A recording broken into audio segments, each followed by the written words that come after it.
Hello everybody and welcome to Real Talk. I'm back again in here with another video, and this time I'm here to speak on Invincible. And for one thing, that was just great television. That was definitely, it rocked me right there. From the action to the teenage drama to all the superhero stuff, because that's right up my alley.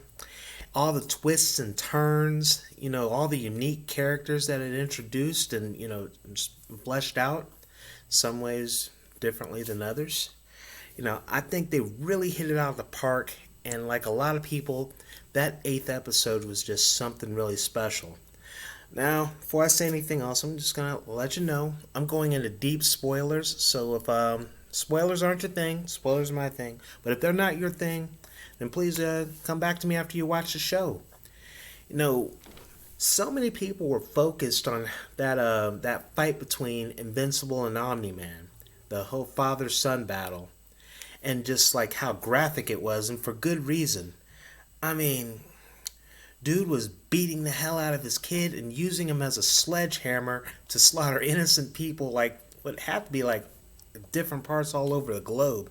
It was definitely a tough thing to watch, just how deep, because they didn't spare you anything, just so many people, so many tragedies. It was horrible. But I think one thing that stood out to me, I will say actually two things.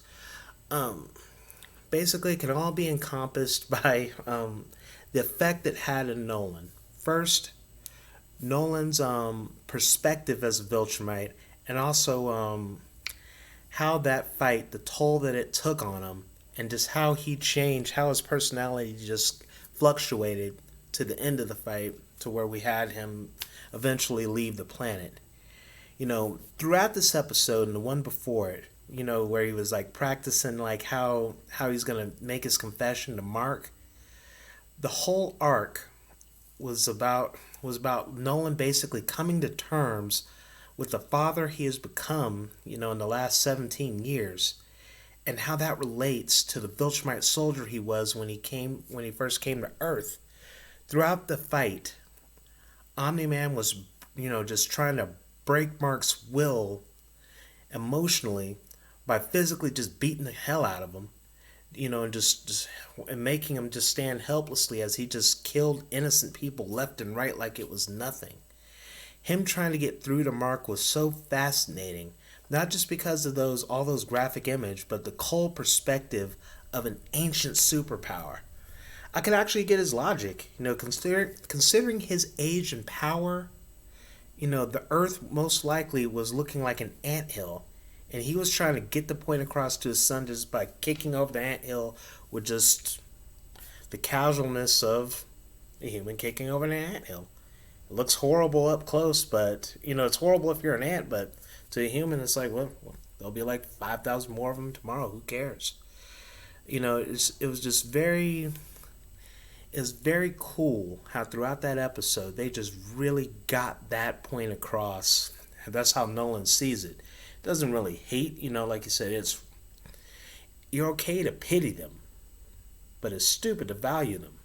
I mean, like 50, 100, or 50 years later, he'll be dead anyway. Who cares? It's very cold, but also just very, just it's kind of messed up. But hey, that's who he is. And going on to like, even during the course of that, while that was a horrible thing to witness for Mark, Mark's ability to basically keep his focus the whole time. He's trying to save who he could. He's trying to get through to his father. He's even trying to put up a fight, and even though it's all looking worthless. But during that time, Mark didn't emotionally break. Nolan kept emotionally breaking. His inability to break Mark broke him. And just you saw like, first he tried to be nice. Then he smacked a couple pallets around to make a point. Then of course you saw the city, and that, which was now a legendary subway scene. And even all the way down to that final frustrated rant where he was just had his son's teeth flying out his mouth like chiclets. Chiclets. We'll just call it Tic Tacs. Chiclets may be a little dated. But anyway, that final frustrated rant, Nolan realizes he can't justify his duty, his duty to Viltrum. And he can't justify it to his son. He can't justify it to himself. He is a father. He was a husband. And he could no longer fulfill his duty or face what he's done.